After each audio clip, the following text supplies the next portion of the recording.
மனிதன் என்ற வகையில் எப்போது ஒரு நாளைக்கு தவிர்க்க முடியாத அவசரமான நிகழ்வு, சங்கடமான சூழல், இக்கட்டான நிலை வரும். தவிர்க்க முடியாது, யாரோ ஒருவருக்கு எப்போதும் வரும். ஆனால் காலமெல்லாம் அப்படியே நாம் மாற்றிக்கொண்டோம் என்றால் இங்கே எங்களுடைய மனசின் விருப்பத்துக்கு முதன்மை கொடுத்திருக்கோம்.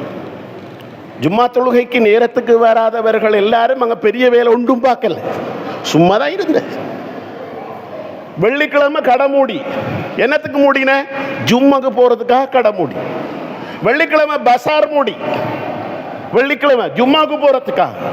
வெள்ளிக்கிழமை எல்லாருடைய தொழில் நிலையங்களும் மூடி, ஜும்மாவுக்கு போறதுக்காக என்று சொல்லி சொல்லி ஜும்மா வெள்ளிக்கிழமை என்ற காரணத்தை சொல்லி எல்லா வேலைகளையும் விட்ட நமக்கு இமாம் மிம்பர்ல ஏறுறதுக்கு முதல் ஜும்மாவுக்கு வருவதற்கான பக்குவம் நமக்கு வரவில்லை என்றால் அந்த விடயத்தில் நம்முடைய மனதை ஆளுகை செய்கின்ற விஷயத்தில் நானும் நீங்களும் இன்று வரை தோல்வியில் தான் இருக்கிறோம் என்பது அதனுடைய அர்த்தம்.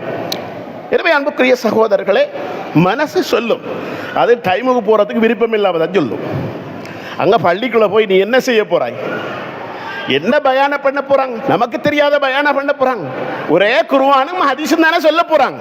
இதையெல்லாம் கேட்டு கேட்டு புளிச்சு போய்விட்டது, எப்ப போனாலும் உண்டுதான் என்று மனசு சொல்லும். அந்த மனசுக்கு அப்படியே அடிபணிந்து விடுகிறோம்.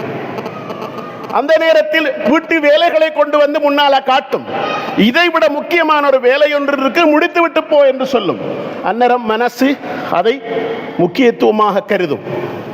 இப்படி எங்களுடைய அன்றாட வாழ்க்கையின் பல்வேறு விடயங்களில் எங்களுடைய மனதை ஆளுகை செய்ய நாங்கள் தவறிவிட்டதன் காரணமாக பல நன்மைகளை இழந்திருக்கிறோம்.